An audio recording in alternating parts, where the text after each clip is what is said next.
Para se livrar do forte calor na capital, o jeito é pensar em soluções diferentes. Debaixo da árvore, com esse calorão todo, essa família só procura sombra e água fresca.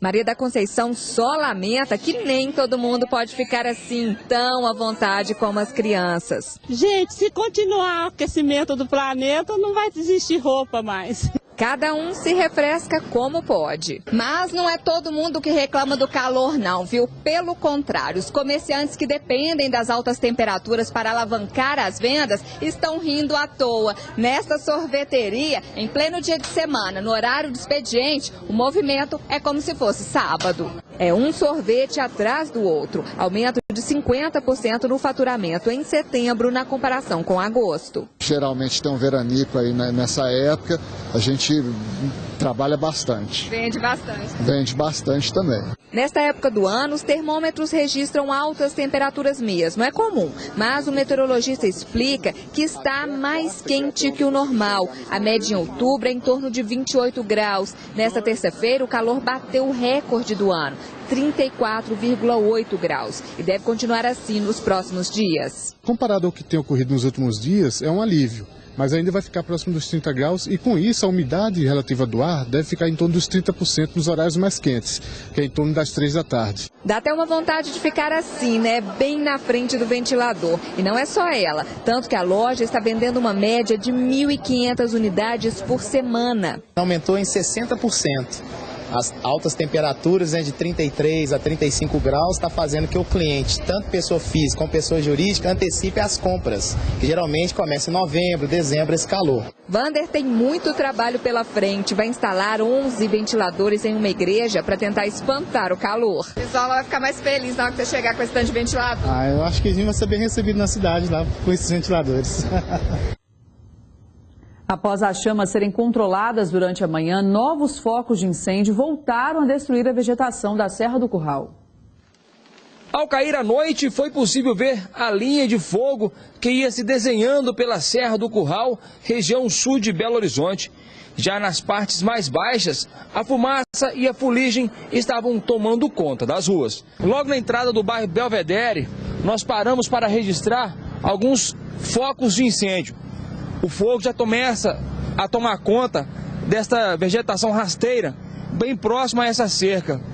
Moradores estão preocupados. Muitos já pararam aqui, conversaram com a nossa equipe e estão saindo e deixando suas casas.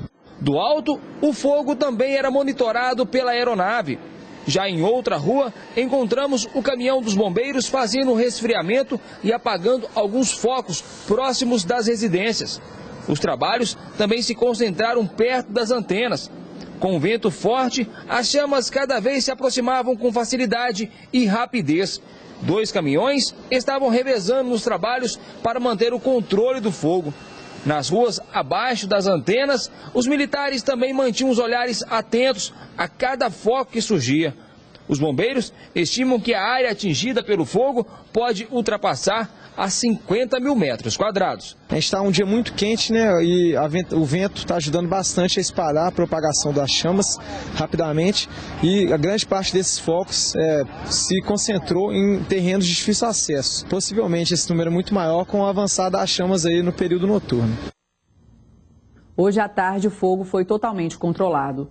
6 capivaras foram capturadas no segundo dia de remoção dos animais na Lagoa da Pampulha. Depois de capturadas, as 6 capivaras foram trazidas para um abrigo no Parque Ecológico da Pampulha. Entre os animais recolhidos estão 4 filhotes. As capivaras foram capturadas por meio de uma armadilha com cana-de-açúcar instalada no Museu de Arte da Pampulha.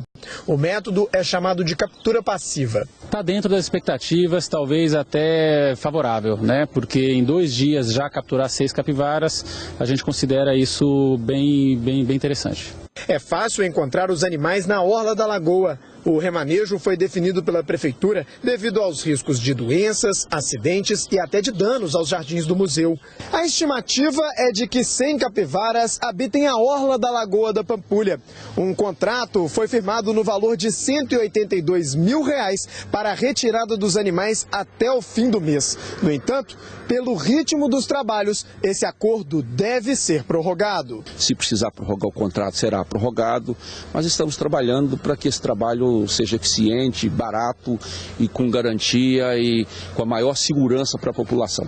Além da captura por meio das armadilhas, a empresa contratada pela prefeitura vai atuar com a captura ativa, que apresenta resultados mais rápidos. Ativamente a gente vai à procura desses animais com projetor de dardos anestésicos, com a zarabatana, e se a capivara atender uma série de requisitos que ofereçam segurança ao animal, a gente vai fazer essa captura. Mesmo com a retirada dos animais, os carrapatos que transmitem a febre maculosa devem continuar na orla da lagoa. Por isso, quem passa pelo local deve ter atenção redobrada. Sempre verificar as roupas, chegar em casa até um limite em torno de 3 horas. O carrapato, primeiro que um índice muito pequeno, são positivos. E eles demandam em torno de 3 a 4 horas para poder inocular a rickettsia. Eleições 2014, o candidato do PSDB ao governo do estado pela coligação Todos por Minas, Pimenta da Veiga, fez campanha em Juiz de Fora e Governador Valadares. Fernando Pimentel, candidato do PT ao governo do estado pela coligação Minas pra Você, se reuniu com a Polícia Civil da capital. Cleide Donário, do PCO, participou de encontro com apoiadores. Eduardo Ferreira, do PSDC, não teve agenda pública hoje. Fidelis Alcântara, do PSOL, participou de debate na UFMG. Tarcísio Delgado, do PSB, fez campanha em Uberaba e em Uberlândia. Túlio Lopes, do PCB, fez corpo a corpo na Praça da Estação e no bairro Alípio de Melo. O candidato à presidência, Aécio Neves, esteve em Governador Valadares, em Juiz de Fora, hoje. Aécio chegou ao aeroporto da Serrinha, em Juiz de Fora, por volta das 3h30 da tarde. O candidato falou sobre o que pretende fazer para atrair mais investimentos privados para o Brasil e questionou as políticas de financiamento do BNDES. Os subsídios são aqueles que trazem resultados para a economia. Isso não será feito de forma generalizada. Nós não podemos permitir que o BNDES tenha mais de 60% dos seus recursos distribuídos para meia dúzia de amigos do rei, amigos da rainha. O que eu quero é juros do BNDES para o conjunto da economia. O que eu quero é resgatar os investimentos que vão fazer o Brasil crescer. O que nós precisamos é reorganizar o Estado brasileiro e os subsídios serão para quem precisa efetivamente desses subsídios. Após a entrevista, Aécio seguiu para o centro de Juiz de Fora, onde desfilou em carro aberto e fez corpo a corpo com os eleitores. Depois da atividade, o candidato foi para o governador Valadares. Para analisar esse momento político, eu recebo Carlos Lindenberg. Boa noite, Lindenberg. A briga é acirrada pelo segundo turno, né? Boa noite, Monique. É uma briga acirrada. Monique, o Aécio está a 5 a 6 pontos de diferença da Marina Silva. Para passar para o segundo turno, ele tem que tirar essa diferença. Nós temos aí 3 dias apenas. Você vê que há um corpo a corpo com os eleitores para tentar subir. A presidente Dilma lidera esse primeiro turno com tranquilidade, está com 40 pontos, portanto, ele está esperando, na expectativa de quem vai passar para o segundo turno. Há uma chance para o Aécio, mas a Marina Silva se mantém firme aí no segundo lugar. E o número de indecisos tem caído, né? Tem caído, Monique, e isso pode fazer a diferença. São 5 a 7% de indecisos, aí, dependendo do instituto, e isso aí, se a Marina cair, o Aécio subiu um pouco, e esses indecisos passarem para Aécio, ele vai para o segundo turno. Agora, se esses indecisos, a sua maioria, passarem para Dilma, ela pode liquidar essa eleição no primeiro turno. É difícil, mas não é improvável. Tudo pode acontecer até o dia 5, né, de outubro, né? Tudo pode acontecer. E aqui no Estado a disputa está boa. O Fernando Pimentel, você vê que tá aí, a agenda está cheia, né? Todo mundo atrás de voto. Mas Fernando Pimentel tem uma frente considerável aí, 14 pontos sobre o Pimenta da Veiga, e a sinalização de que pode vencer também no primeiro turno. Vamos continuar acompanhando. Muito obrigada, Lindenberg. De olho na pesquisa, porque eles estão de olho no voto. Isso mesmo. A Regional Mineira da Endeavor, maior organização de fomento ao empreendedorismo no mundo, reuniu empresários aqui na capital.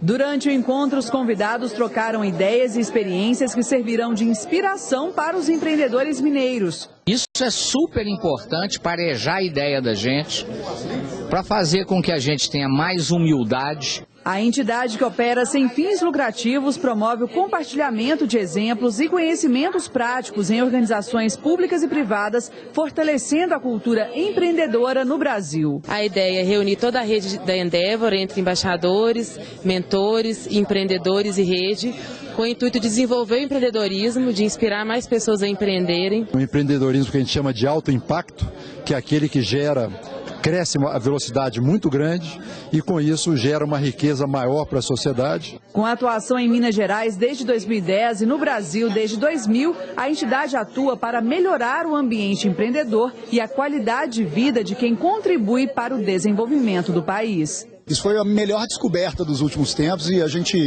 assim, fica ao mesmo tempo interessado em poder retribuir, né? A gente quer repetir esse mesmo modelo para quem estiver vindo depois da gente. Esta edição termina agora. Muito obrigada pela companhia. Na sequência, você acompanha o Jornal da Band com mais notícias. Uma boa noite e até amanhã.